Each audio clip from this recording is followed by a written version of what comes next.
ሰላም ሰላም ናይ ፍሪደም ቻናል ተኸታተልቲ ከመይ ኣለኹም? ሰላም ዲኹም? በቢዘለኹምዎ ሰላም ጥዕና ረህዋ ምስ ኩላትኩም ይኹን እናበልኩ ከምቲ መጀመርያ መእተዊ ትሪእዎ ዘለኹም ማለት እዩ ኣብዚ ሕዚ እዋን ኣብ የመን ከባቢኣን ብጣዕሚ ሕማቕ እዩ ዘሎ ማለት እዩ። እቶም የመን እቶም ስደተኛታት ብሃይማኖት መልክዕ ገይሮም ልክዕ ዓዶም ሕማቕ ከም ዝገብሩሎም ገለ ገይሮም ከምዚ በቃ ኣድማ ገለ ኣልዒሎም ኣብ ልዕሊ ሓበሻ ከቢድ መጥቃዕቲ ከም ዘካይድለው እዩ ዝግለጽ ዘሎ። ዝሞቱ ከዓ ከም ዘለውና እቶም ዝነበሩ ኩሎም እዞም ኣብ ራጎ ከባቢታት የመን ዝነበሩ ከም ዘውፅዎም እዩ ዝንገር ዘሎና እንታይ እየ ክብለኩም ደልየ ክንዲ ዝተኸኣለኩም መጠን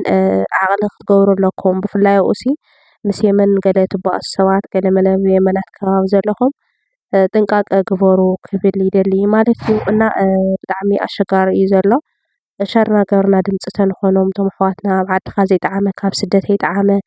እቲ መንእሰይ ፋሕፋሕ ይብል ኣሎ ማለት እዩ። እና ብፍላይ ባዕልና ኢና ሓደ ግዜ ሓበሻ ፅጋብ ነምፅኦ ባዕልና ነገር ኣሎ እዩ። ምክንያቱ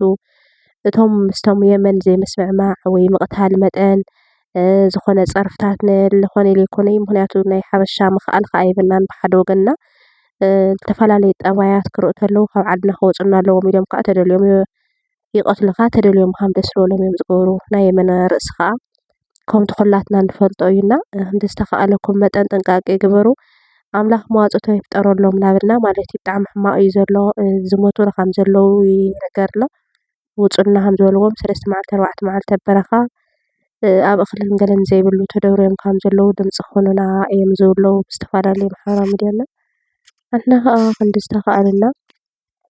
ድምፂ ክንኮኖም ኣለና ክብል ይደሊ ማለት እዩ። እና ከም ትሪእዎ ኣለኹም እዩ በቃ ፋሕበጨራ እዩ ኣብኡ ዘሎ ሓበሻ ኣብኡ ዘሎ ስደተኛ መቑፀሪ የብሉን ብጣዕሚ ብዙሕ እዩ ዘሎ። ዓድና ጦርነት ኮይኑ ሰላም ሲኢኑ ይስደት ኣሎ ትሪእዎ ኣለኹም እቲ ሰብ ኣብቲ ራጎ መፂኡ ከዓ ትሪእዎ ኣለኹም ሰላም ሲኢኑ ኣብ ራጎትካ ጥራሕ ኣይኮነይ ኣብዚ ውሽጢ ስዑዲ ኣትይኻ ስራሕ ዝበሃል የለይ ኣብ ስዑድ ዓረብ ማለት እዩ። ስራሕ ዝበሃል የለይ ምክንያቱ ኩሉ እዩ በቃ ልመፅሎ ዝመፃ ኣለዋ ቆልዑ ድማ ኣናእሽተን ምንም ዕድመ ዘይኣኸላ 14 ዓመተን 12 ዓመተን 12 16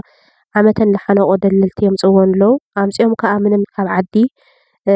ኣየኽፍልዎን ዘለዉ ጓሃጢጦም እዮም ዘምፅዎም ዘለዉ ማለት እዩ። ህፃውንቲ ቆልዑ ምንም ዘይፈልጡ ብነፃ ገይሮም የምፅእዎም ኣብ ራጎ ምስ መፁ ከዓ ሰብ የጨንቁ ማለት እዩ። ኣምፅላበሉ የቕጥቅጥዎም የጥምይዎም ብዙሕ ሽግራት ይገጥምሎም ማለት እዩ። ብፍላይ ካብ ትግራይ ክደፍእዎም ካብ ካሊእ ካብ ሙሉእ ኢትዮጵያ ብፍላይ በዝሒ ስደተኛ ዝስደድ ዘሎ ካብ ትግራይ እዩ ማለት እዩ። ትግራይ ሕዚ ሰዓት ዘላቶ ትፈልጥዎ ኢኹም ስራሕ የለይ ንመንእሰይ ዕድል ስራሕ ክትፈጥር ኣይከኣለትን በቲ ጦርነት ተሃወፅ ኣሎ በቲ ሰላም የለይና ስለዚ እቲ መንግስቲ ትግራይስ ገለ ልቢ እንተዝፈጥር እንታይ እዩ ብስሩ ኣነስ ይገርመኒ ኣሎ እኮ ብስሩስ ንእሽተይ ዘይብሎም እዮም ጥራሕ ንወንበሮም ድዮም ዝሓስቡ እቲ ናብ ስደት መፂኡ ኣብ ባሕሪ ዝቃሪ ኣሎ እቲ ልሞት ኣሎ ኣብ በረኻ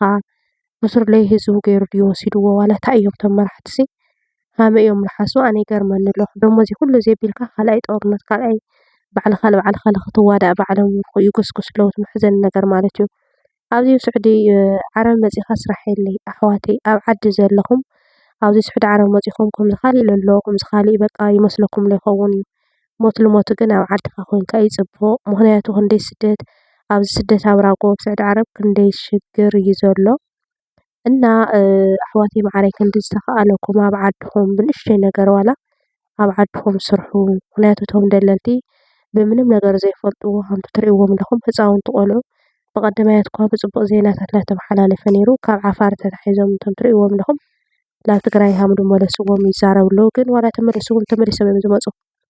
ኣይሰምዑን እዮም ዋላ እቶም ዓዲ እኒአውስ እንድዒ በቃ ብምንታይ ኢና ክንደይ ግዜ ንዛረብ ግን ኣብኡ ንባዕልክን ጥዒምክን ንባዕልክን ከምዚ ኮይንክን ገለ ዝብል ሰብ ኣሎ። ኣብዚ ዝጠዓሞ ሰብ የለን ኣሕዋተይ ስራሕ የለን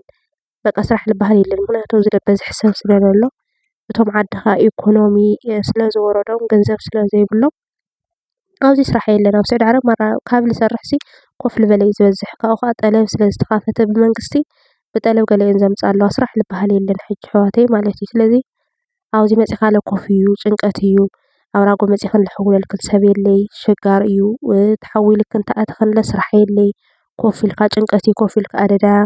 ዕዳን ኣደዳ ሕማምን ኢኻ ትኾንና ህፃውንቲ ቆልዑ ምንም ዘይፈልጥኦ ዝሓነቑ የምፅእዎም ኣለዉ እቶም ደለልቲ ብዝተኻእለና መጠን ኣብ ደገ ኣብ ስዑዲ ዘለና ማለት ሽግራት ዝፈልጦ ለኣሕዋትክን እናደወልክን ኣይትምፅኡ ሽግራት ለለዉ ብግልፂ ምንጋር ማለት እዩ ምክንያቱ ኣብ ዓዲ ዘሎ ሰብ ለለዉ ስለንሪኦ ኣሎ እቲ ሽግራት ስለንሪኢ ኣሎ እቲ ፀገም ስለንሪኢ ኣሎ ጨኒቕዎ ሓፂረ ዘይኸይድ ዝብል ኣተሓሳስባ እዩ ኩሉ መንእሰይ ዝወፅእ ዘለና መፂኻ ለውዚ ልገደደ ዕዳን ልገደደ ሕማምን ኢኻ ትዕድግ እምበር ስራሕ ዝበሃል የለይ ኣሕዋተይ ብፍላይ ናይ ኣወዳት እሞ ለላ ካብ ልጥፍእ ፀኒሑ እዩ የለይ ናይ ኣወዳት ዝበሃል ስራሕ ማለት እዩ ኮነ መለይተን ኣጓላት ተስፋ ነይሩ እቲ ኣጓላት በዚሑ ሰብ የለን ዘሎ ዝበዝሕ ኮፍ ኢሉ እዩ እኒኦ 1,500 ተግኒኻ ካብ ደንቢ ዓረብ ትኽእልሲ ጎይታ ኢኻ ብዙሕ ህዝቢ ማለት እዩ ስራሕ ዝበሃል የለይ ሰራሕተኛ ክደሊ እየ ትብል ዓረብስ የላን ምክንያቱ ኢኮኖሚኦም ሞይቱ ኢና ዝዓዱ ኩሉ ነገሮም ከቢሩ ኣንፀርፂሮም ሰሪሕካ ሰሪሐን ጥረሐን ይሰድዎን ጥራሕካ ምስዳድ ኣሎ ክንደይ ሽግር እዩ ዘሎ ስደትና ኣብ ዓድኹም እንተተኸኣለ እኹም ኣብ ዓድኹም ስርሑ ብፍላይ መናእሰይ ሕዚ ተወዲብኩም 50 ድኹም 40 ሰባት 30 ሰባት ላኮንኩም ተወደብኩም ልቓሕ ገለ ይጠይቅኩም ኣብ ዓድኹም ከምኒ በዓል ደርሁ እንስሳት ነገር ድዩ ምርባሕ ተትሰርሑ ይብል ኣነ ኣሕዋተይ እና ኩላትና ኣይሰምዑን ሓቂ ዘረባ ኣይሰምዑን ድዮም ግን ኩላትና ኣብ ደገ ዘለና ኣሕዋትና ተመኺርና ግደፉ ከምዚ እዩ እኒአ ትኽክል ትሽግር ናይዚ ዓዲ ተረዲእናዮም ኣይመፁ ይብል እንተኒአና ኣብዚ ዘለና ብፍላይ ኣሕዋትና ግደፉ ንበሎም ምስማዕ እኳ ይሰምዑን ግን እቲ ናይ ሕዚ ኣጋጢሙ ዘሎ ፍትራጎለ መዋፅኦ ይፍጠረልኩም ኣብ ራጎ ዘለኹም ኣሕዋተይ ኣብ የመን ከባቢኣን ማለት እዩ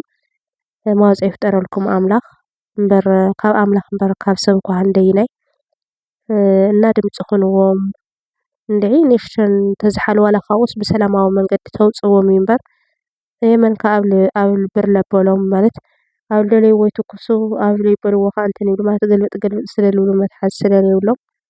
ምንም ክበሃል ኣይክእልና በጃኹም ሸራ ገበርኩም ድምፂ ንኹኖም ክብል ይደሊ ኣነ እና እዚ እዩ ዝመስል ትሪእዎም ኣለኹም ማለት እዩ እዚኦም ካብ ትግራይ ቅድሚ ሕዚ ተገንዮም ተመለሱ ገለ ዝበልዎም ኣብ ፌስቡካት ገለ ማሕበራዊ ሚድያ ረኸብክዎም የውፅኡ እዮም እና ሪእዎም ህፃውንቲ ቆልዑ በቃ ምንም ዘይፈልጡ ምስ ዲቪዝኦም ካብ ትምህርቲ ቤትሲ ምስ ዲቪዝኦም ምስ ገሊኦም ከዓ ዘምፅእዎም ኣነስ ብጣዕሚ ዝገርመኒ እዞም ደለልቲ ዓይኒ የብሎም ድዮም ስኢልኩም መልዕል ኣቢልኩም ኣነሲ ደላሊ ማለትሲ ከመይ ድኻ ማለትሲ ናይ ሰብ ፍጥረት የብልኩም ኢኹም ኣንቱም ደለልቲ በቃ ንገንዘብ ክትብሉ ገለ ካብ ትምህርቶም ሳልዕል ኣቢልኩም ምስ ዲቪዝኦም ተምፅእዎም ኣብ ራጎ እኒኦ ጉድ እኮ እዩ ምንም ዘይፈልጡ ህፃውንቲ ቆልዑ ካብ ትምህርቲ ቤቶም በቃ ሒዞሞም ይመፁ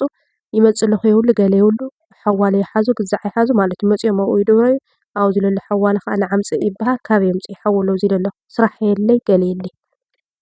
ሕዚ ትሪእዎ ዘለኹም እዞም ህፃውንቲ ቆልዑ እዚኣቶስ ክንደይ ዕድመን ይኾና እዚአን ሪእዎን ሞ ሓንቲ እኒኣሲ ካብ ዲቪዛ በቃ ብዲቪዛ በቃ ካብ ትምህርታ ገሊፀምዋ ማለት እዩ እና ብጣዕሚ እዩ ዘሕዝን በቃ እንታይ እዩ ልኾን ሎ ትደላሊ ብፍላይ ደለልቲ ዘለዉ ትግራይ ዝኾነ ስጉምቲ ተልውሰዶም ለውጢ መፀ ነይሩ ምክንያቱ እንታይ እሞ ከይነምፅእ ኢለላሉ ህዝቢ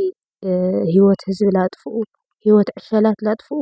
ሸለል ኢልካ ስለዝሕለፉ በቃ ኩሎም ደለልቲ ተቐይሮም ብቓሊእ በረኻታት ህፃውንቲ ቆልዑ ዝሓነቑ የምፅእዎም ኣለዉ ማለት እዩ መፂኦም ከዓ ኣብ ራጎ የጣዕሞም ኣብ ስደት ኣብ በረኻታት ይሞቱ ኣብዚ ተኣትዮም ከዓ ተበላሽዩ ስራሕ የለን ጭንቀት ብጭንቀት ይኾን ሎ እቲ መንእሰይ በቃ ሓባር ለይብሉ ይጠፍእ ኣሎ ማለት እዩ እና በጃኹም እቲ መናእሰይ ባዕልኹም ልቢ ግበሩ ይረዳኣና እዩ ትግራይ ጦርነት ባዕልኻ ንባዕልኻ ብፍላይ ኣብዚ ሕዚ ሰዓት እቲ መንእሰይ ለጨኒቕዎ እዩ ምክንያቱ ታይማ ኣብዚ ስለለ ይሪኦ ኣሎ በቃ ሃፂለ ይጠፍእ ካብዚ ይብሎ ኣሎ ምክንያቱ ኣብቲ ዓዲ ሎ ሰላም የለይ ባዕሉ ንባዕሉ ሓራ መሬት TDF ባላለ ለኸፋፈለ መንግስቲ ከዋግኦም ከባልዖም ኢላ ውዓለ ሓደራ እንታይ ክገብሩ ኣለዎም ንሳቶም ከዓ ሃፂሎም ይጠፍእ ኣለዉ ትሪእዎም ኣለኹም ብቐዲኡ በረኻታት ማለት እዩ እና ብፍላይ ብእውነት መንእሰይ ትግራይ ወጣት ትግራይ ይጠፍእ ኢሉ ኣሎ ብቐዲኡ ባሕርን ብቐዲኡ መንገድን ብቐዲኡ ራጎታትን ይጠፍእ ኢሉ ኣሎ እና እንድዒ ኣነስ ዝብሎ ጠፊኡ እንታይ ቅድሚ ሕዚ ሰሪሐ ነይረ እየ ቪድዮ ስለ ስደተኛታትና ምንም ኮ ኢሉ ሰምዕ ለለ ዋላ ተዛረብ ካለ እና ዝሰምዕ የለን እምበር ንሕና እንታይ እሞ ኢና ጸሎት ካብ ጸሎት ሓዲግና እንታይ ኢና ምንም ክንብል ኣይንኽእል ኢና ኩሉ ዝተኻእለና ግን ሸር እንዳገበርና ድምፂ ንኹን ምኽንያቱ ተባዓዲ እኒኦ ተባዓዲ እኒኦ መንእሰይ እኳሲ እቲ ሽግር ከመይ ሃም ደሎ ርኡ ንእሽተይ ተበለ ማለት እዩ እቶም ደለልቲ ንእሽተን እንድዒ እቶም ደለልቲሲ ቅፅዓት ለይወሃቦም ርኡይ ዝበሃል ቅፅዓት ለይወሃቦም መምሃር ንኾን እቶም ደለልቲ እዮም ላሓነ ቕለጥፍዎም ዶ ህፃውንቲ ቆልዑና